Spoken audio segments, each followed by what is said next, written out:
about to hear is true. The names have been changed to protect the innocent. Fatima Cigarettes. Best of all king-size cigarettes brings you Dragnet.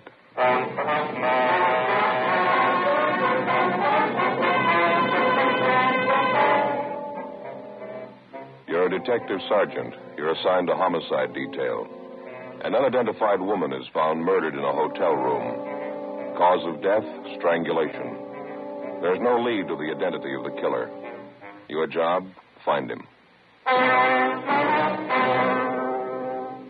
The latest Fatima sales report shows thousands and thousands of king-size cigarette smokers are switching to Fatima. For the month of October, coast-to-coast actual figures show Fatima sales are up 110%, or more than double. Fatima, best of all king-size cigarettes. Definitely the best quality in its class, but the same price as the cigarette you're now smoking. Remember, thousands of Americans are switching to extra-mild Fatima. Next time, insist on the best, king-size Fatima, in the distinctive golden yellow package.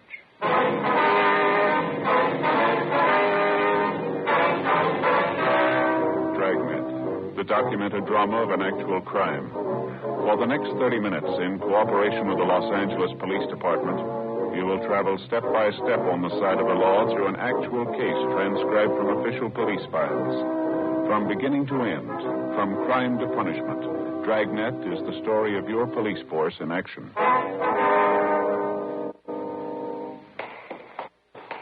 It was Tuesday, October 27th. It was cold in Los Angeles. We were working the day watch out of homicide. My partner's Ben Romero. The boss is Thad Brown, chief of detectives. My name's Friday. It was 1:35 p.m. when we got to the old Central Jail building, 3rd floor, the crime lab. How you doing, Lee? Hi, Ben. Joe? How's it going? Did you check the stuff yet? Yeah, most of it. Come on back here. Okay. Well, this is all of it. Did you find anything we can get a lead out of? Nothing too good, no. I don't think you could identify it from what we've got here. The morgue post the body yet? Yeah, just this morning. How about fingerprints, Lee? They find any in that hotel room? No foreign prints, no. Dead end there. What about the woman's purse? Did it show anything? No chance. You can see the fabric here. Won't take a print. Yeah. Contents of the purse here, usual stuff. Mm-hmm. Comb, lipstick, keychain, 1 key on it, half pack of chewing gum, coin purse, a dime, 2 nickels in it. That's all of it. Yeah. According to the room clerk at the hotel, she had a wallet with her when she checked in. There's no sign of that, was there? Nope. No sign of it in the hotel room either. Checked everything. Is that the only piece of jewelry found on the body, that wedding ring there? Yeah, it's a cheap ring. No markings on it. No way of tracing it. About the only thing I can tell you, she was pretty well dressed. That's an expensive bag there. Yeah. Sure not a cheap dress either. Same for a coat and shoes. They cost some money, too. How about labels on any of that stuff? One on the coat. Yeah? You can see right here. Benwood Department Store, Los Angeles. Coat's fairly new. They might be able to give you something on it. Yeah, maybe. The people at the hotel, get anything there? Well, it could have been better, Lee. The woman checked in last night around 8 o'clock. She registered as John Ross and wife, L.A. Anyone see the man with it? No, nobody. Room clerk says the woman came in alone. She said her husband was out parking the car, so she registered for both of them. Mm-hmm. Clerk said he left the desk a few minutes after that. Figures the man must have come in sometime while he was gone. Nobody on duty at the desk after midnight. He could have left the hotel any time after that without being seen. She registered at 8 p.m. The coroner says she died about 10:30. You're not even sure there was a man with her, are you? Yeah, the woman who was registered next door to the murder room, she told us she heard a man and a woman arguing. It was about 10 o'clock. Said it got pretty loud. No idea who the woman really was, huh? I suppose that John Ross and wife business doesn't mean anything. That's pretty doubtful. About all we got to go on is the physical description from the coroner. She was a small woman, 5'1", 99 pounds. Wasn't that it, Ben? Yeah. Brown hair, blue eyes, about 31, 32 years old. We got her prints off to Washington. Got any ideas? We figured maybe it could be a psycho killer. How'd you figure? The coroner's report listed strangulation as the cause of death. Yeah? Whoever did it made sure her neck was broken. At approximately 6 o'clock that morning in a second-floor room of a downtown hotel, the body of an unidentified woman was found murdered. Preliminary investigation failed to reveal the true identity of the victim or the killer. As far as physical evidence was concerned, there wasn't much to go on. The deep bruises on her neck and throat, along with the crushed vertebrae at the base of her skull, indicated a savage attack. 1:55 p.m. Through the label on the dead woman's coat, we traced the garment to a department store where it had been purchased, but they had no record on it. It was a cash purchase, and the salesgirl couldn't remember the customer. Investigation during the next 2 days failed to turn up any leads. We showed a morgue picture of the victim to bartenders, waitresses, parking lot attendants in the vicinity of the hotel. They couldn't identify her. We rechecked tenants and employees at the hotel. That got us nothing. Thursday, 5:48 p.m.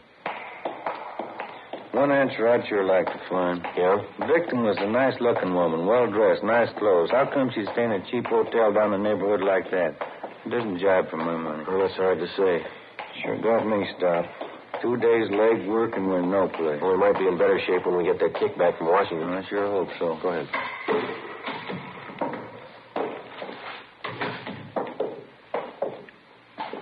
Hey, excuse me? Well, yes, sir. Can we help you?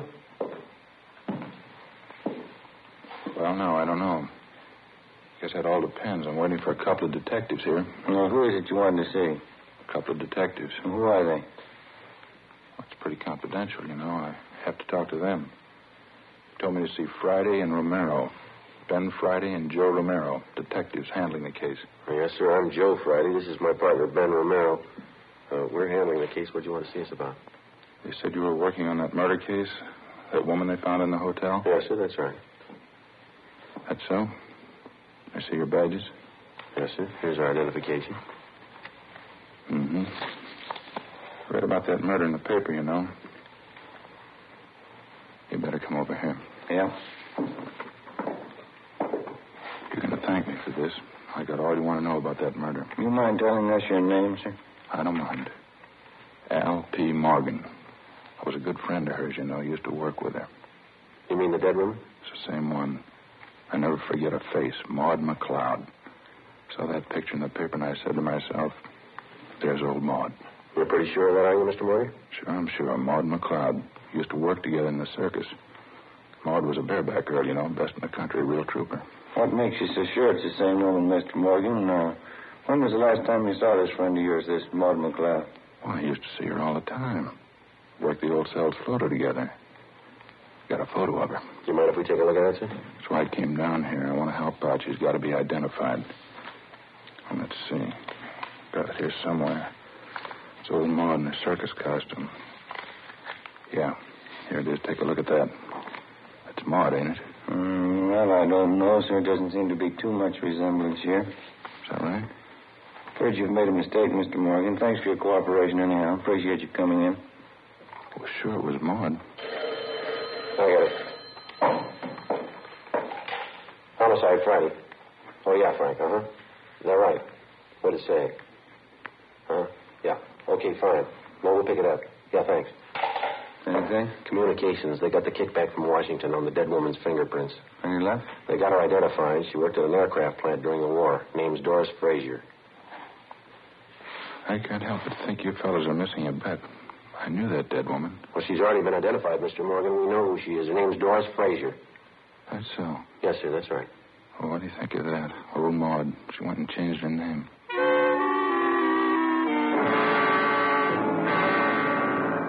Thursday, 6:35 p.m. Ben and I went down the hall to communications and got a copy of the kickback from Washington. The murdered victim was identified as Doris Eileen Frazier. She applied for a position as a typist at the Eagle Aircraft Plant in Burbank in 1942. Next morning, we checked the personnel office at the plant, and we found that Doris Frazier had been employed as a typist from 1942 to 1944. In going over her application, we found her last known address listed as 7346 Oakdale Avenue. Her application stated she was single, with no previous employment, with no known relatives.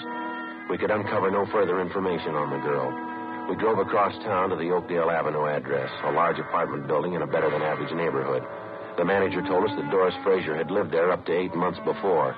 He said that a few weeks before she moved, she was married to a tall, dark-haired man, but he was unable to remember his name. The manager also told us that the newly married couple apparently began having trouble from the day that they were married. We checked the next forwarding address, a boarding house for women in the south end of the city. Ben and I interviewed the woman in charge, a Mrs. Frances Watson.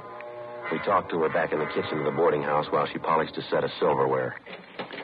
I saw that picture in the paper. I didn't connect it with Doris, though. She was a much prettier girl when she lived here. You say she left here about 18 months ago, Miss Watson? Yes, maybe a little more. It might be closer to 2 years. I'd have to check my rent receipts to be sure. Did you happen to know anything about the Fraser girl, Miss Watson? I mean, did you know much about her personal life at all? Well, of course, I always insist on references. Any good boarding house does, you know. Doris was a nice girl in many ways. Of course, she had her shortcomings. I suppose we all do. When she first came here, she seemed like such a nice girl, and then she started to go downhill. I just don't know what got into her. Well, how do you mean, ma'am? Was she in some kind of trouble? Well, of course, when she first came here, we didn't know it, but she was married. This is a home for single girls. We have our rules and regulations just like any other respectable place. Yes, ma'am, I understand. Well, as we came to find out later, Doris wasn't only married, but she was fighting with her husband. I understand he wasn't much at all. She was thinking of getting a divorce, as a matter of fact. Well, did you ever meet her husband, Miss Watson? No, I never did. I suppose it's just as well I didn't. I understand that Doris left him after they'd been married only a few months. Mm-hmm. Do you know what his name is, ma'am? No, I have no idea. Or Doris always used her maiden name when she was with me. Then you never saw this man, Miss Watson? He never came to the house here? No, I didn't say I never saw him. I said I didn't meet him. Yes, there was once when he came to the house to see Doris. And what was the occasion? You mind telling us about it? Oh, it was most unpleasant, I can tell you that.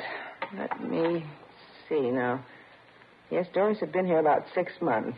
Even by that time, I was beginning to see the real side of the girl. No character, Sergeant. No character at all. It shows up every time. Yes, ma'am. What if you'd go on, please?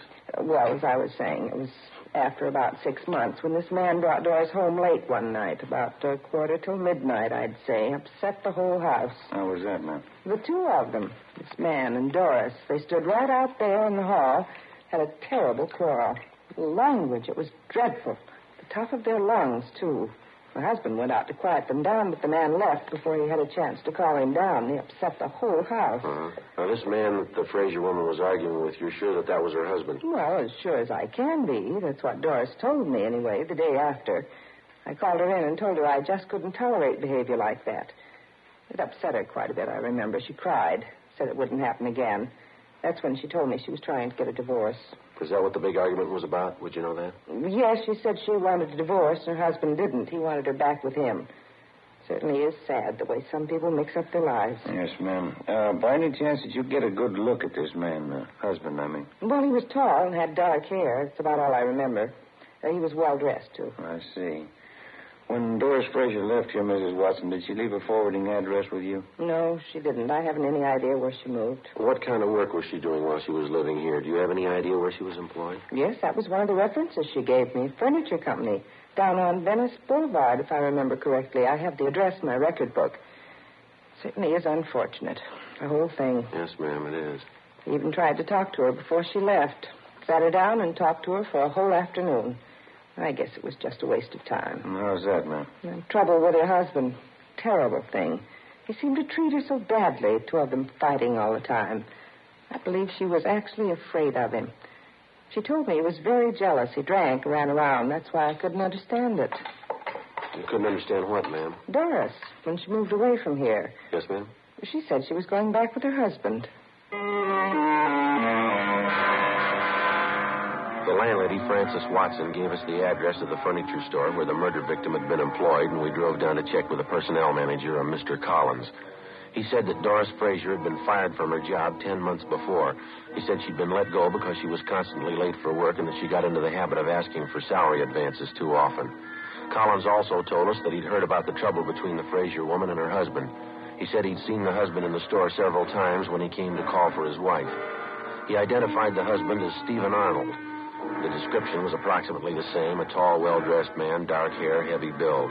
The personnel manager gave us the last known address they had on the victim. The following morning, we checked it out, an apartment hotel in the East Wilshire area. She was still registered there, together with her husband, Stephen Arnold, but the desk clerk told us that Arnold hadn't been living there for the past 3 months.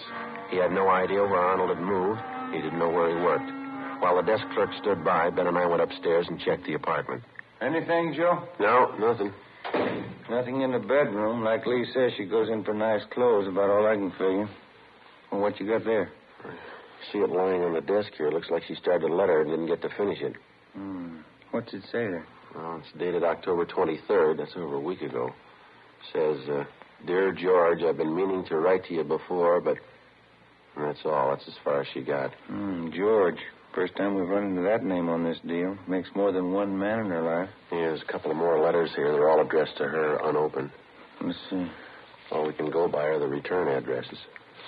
Telephone bill, ad from a woman's store, postcard, another ad. Here's something. Santa Monica postmark. Check the name on that return. Yeah. Stephen Arnold. 12:35 p.m. We called the office and checked Stephen Arnold through R&I. He had no criminal record. The return address, which he'd listed on the envelope of the letter to his wife, was 10826 Pacific Front Boulevard. We located it on the beach just below Santa Monica. It was a small hamburger stand owned and operated by the dead woman's husband. No, I haven't seen Doris for a couple months anyway. Why? I understand you had an apartment with your wife in the East Wilshire neighborhood. Is that right, Mr. Arnold? Yeah, that's right. Mind telling us why you left? No, I don't mind. I want to move closer to my work, that's all. That place is way too far out. Well, how is it your wife didn't move with you, sir? She wanted to stay close to town. Doesn't care for the beach much. Bad for her sinus, I guess. Well, did you have an argument with your wife, Arnold? Some kind of a disagreement? Is that one of the reasons you moved? Yeah, you might call it that. We're getting a divorce. That's so. Yeah, it was the best thing all the way around. It's been nothing but fighting and scrapping the last year anyway. We decided to call it quits. Will you excuse me a minute? I got to put some cold drinks in this cooler here. Yeah, go right ahead. Would either you care for a cold drink? No, no thanks. Coke, maybe? No, thanks. Did you get the divorce from your wife, Mr. Arnold? Yeah, that's right. I'm divorcing her. Why do you want to know? You remember that last time you saw your wife, the exact date, I mean? Oh, I don't think I remember that. Been at least 3 months, I'll say that much. You spend most of your time down here at the beach, do you, Mr. Arnold? Yeah, that's right. I get into town once or twice a month. They sure you would like a Coke? No, thanks. I think I'll have one myself if you don't mind. Sure, I get a cold one here. Water sure is cold. How about last Tuesday night, sir? You happened to be in town that night? Oh, last time was 2-3 weeks ago anyway. Went in to see a show. I was working here last Tuesday night. Work every night except Monday. It's the only night I'm closed up. Is there anyone who can vouch for that? I don't think I get this. Why do you want to know? Well, is there anybody who can vouch for you? Well, sure. 6 people anyway. A fellow runs a place next door. The guys in the rest of the stalls up and down the way here, they can all vouch for me. I work till 1 a.m., same as usual. Hey, just a minute. Hey, Vic! Vic! Yeah, Steve. Stop over here for a minute. Something I want to talk to you about. Yeah, just a minute. Okay, Vic, thanks. He'll be right over. You fellas want a cup of coffee or anything? No, I wouldn't like to have change for that cigarette machine, though, if you don't mind. Oh, sure. Okay.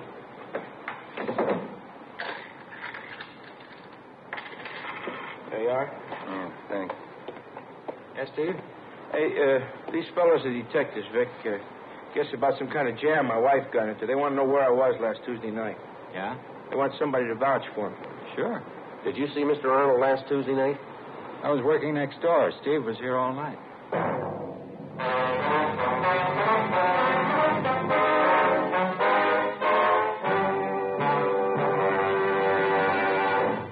You are listening to Dragnet, authentic stories of your police force in action. Millions heard it, yet only 52 have written. Starting on Dragnet over 2 months ago, on September 20th to be exact, Fatima made a special money-back offer to more than 10 million listeners. The results? Amazing. Millions heard it, yet only 52 have written. If you smoke king-size cigarettes, listen to Fatima's famous offer. Buy a pack of Fatimas. Enjoy their extra mildness and superbly blended tobaccos. If you're not convinced Fatima is better than the king-size cigarette you're now smoking, just return the pack and the unsmoked Fatimas before December 1st, and we'll give you your money back plus postage.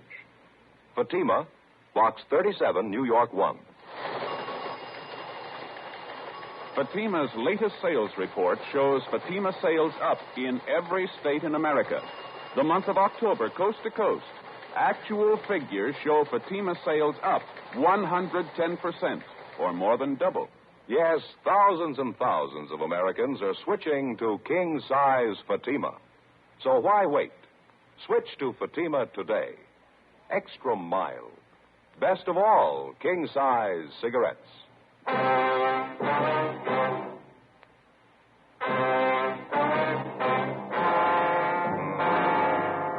Saturday, October 31st, 2 p.m. Ben and I checked with a dozen different concession operators in the neighborhood of Stephen Arnold's eating place.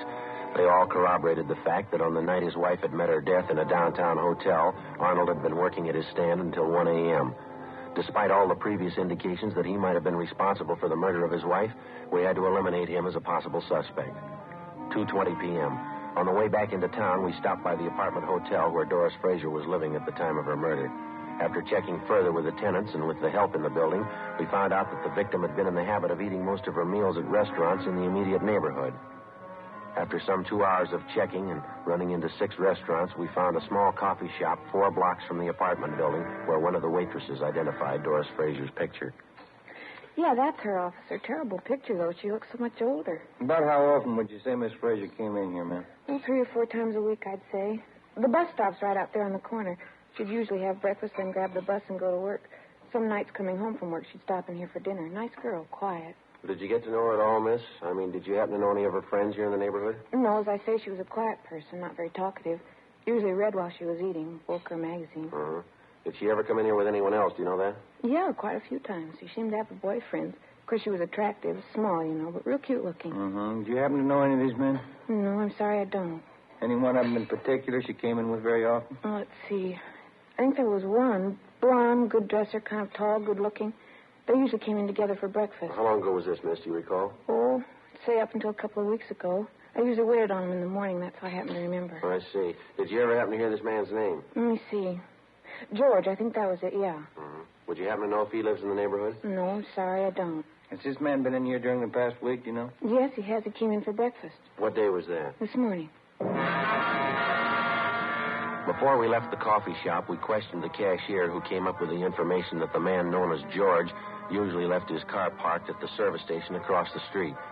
We left our card and asked the cashier to call us in case the suspect returned.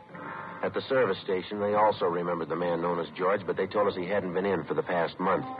They'd done some work on his car for him in the past, so they had a record of his license number. We called our DMV and found that the car was registered to a Carl Lucy in East Hollywood. 4:45 p.m. We drove out and interviewed Lucy at his home, but he came nowhere near the description of the suspect. He told us that he had purchased the car 6 weeks before from a man known as George Crane. He described Crane as tall, blonde, and well-dressed. From the bill of sale, we got Crane's address, a motel on East Manchester. The manager there told us that George Crane had moved a week before. He said that Crane had left no forwarding address, but he did remember where he worked. He was a driller in one of the oil fields down in Long Beach. We checked the oil company's personnel office downtown, but they were closed for the day. 6:18 p.m. We went back to the office and pulled the package on George Crane from R&I. Get anything on him? Yeah, he's got a record. Here's the package here. Yeah. Nothing very heavy. Drunk charge 2 years ago, another one last year, disorderly conduct, resisting arrest. That's about all. Let's see. Yeah, description checks out all the way. You called the night office of that oil company, did you? Yeah, they couldn't tell us anything. Said call back first thing in the morning. Mm-hmm. Want to reach it? I got it, yeah. Homicide, Friday. Who? How's that, sir? Oh, yeah, sure. Yes, sir. No, sir, I'm afraid not. Yeah, thanks anyway. You bet. Yeah, goodbye. Well, that does it. Who was it? That guy who was in here the other day. You remember that Alfred P. Morgan or whatever it was? Oh, what did he want? Wanted to buy us a drink. He's celebrating. Huh? His old friend Maud. He just found her.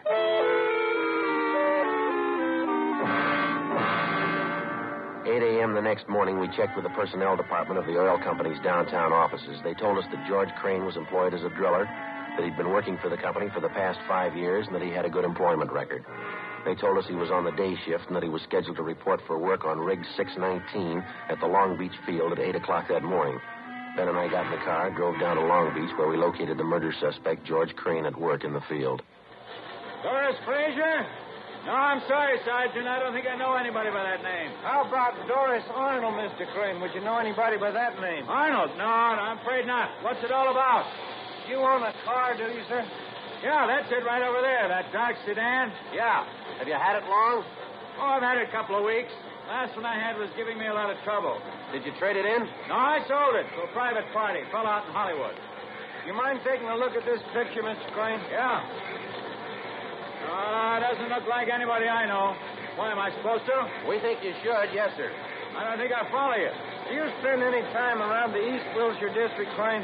East Wilshire, you said? Yeah.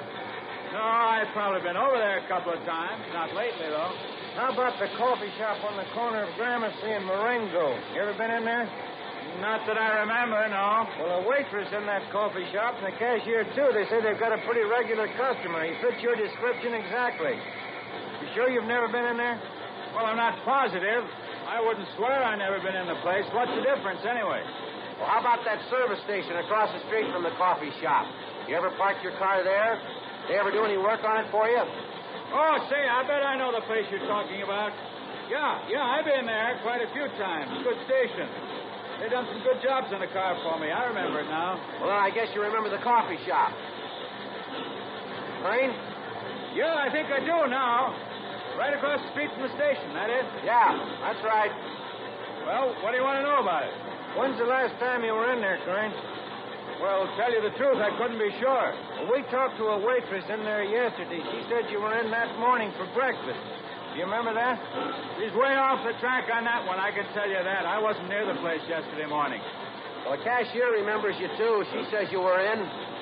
How about it, Crane? Look, what difference does it make? What's this thing all about, anyway? Want to take another look at this picture? Well, I told you once, I don't know the woman. I never saw her before in my life. Why don't you give it some thought? Huh? I said, why don't you give it some thought? You remembered East Wilshire. You remember the service station. You finally remember the coffee shop. Maybe you can remember her if you I tell try. you, I don't know her. I never saw her in my... Look, let's go in the shed where we can hear each other, huh? All right.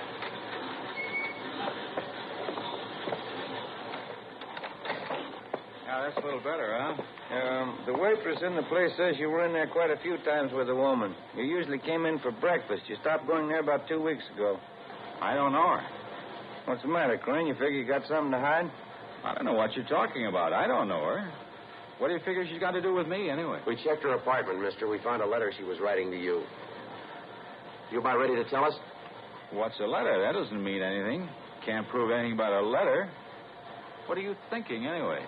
We think you're lying, Crane. We think you got a reason for it. What do you say? Doesn't prove anything. Maybe I knew her, and that doesn't mean anything at all. We think it does. Yeah? We think you killed her. That the way it looks to you? That's the way it looks.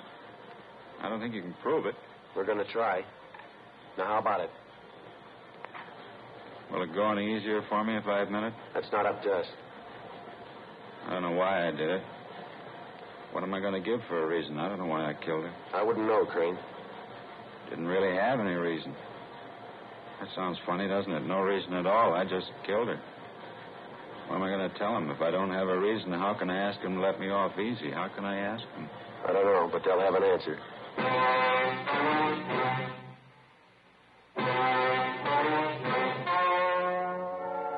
The story you have just heard was true. The names were changed to protect the innocent. On February 8th, trial was held in Superior Court, Department 92, City and County of Los Angeles, State of California. In a moment, the results of that trial. And now, here is our star, Jack Webb. Thank you. Friends, all of us on Dragnet sincerely hope that all of you enjoyed a happy Thanksgiving. And now, for a moment, we'd like to look ahead, pass along a gift suggestion for the coming holidays. Your neighborhood dealer now has Fatimas in colorful, smart Christmas wrappers. You'll find they make a perfect gift. Fatima's extra mildness and better flavor, Fatima quality, is bound to please every king-size cigarette smoker. Remember, this holiday season, give your friends Fatima in the distinctive new Christmas carton. Fatima, best of all king-size cigarettes.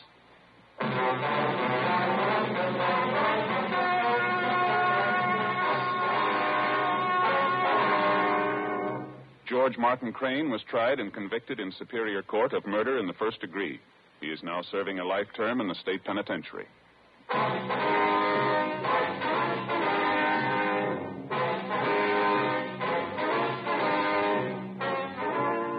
You have just heard Dragnet, a series of authentic cases from official files. Technical advice comes from the Office of Chief of Police W.H. Parker, Los Angeles Police Department.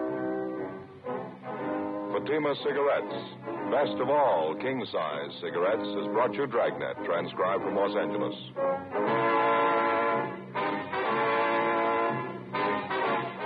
Next, Counter Spy fights international intrigue. Stay tuned to NBC.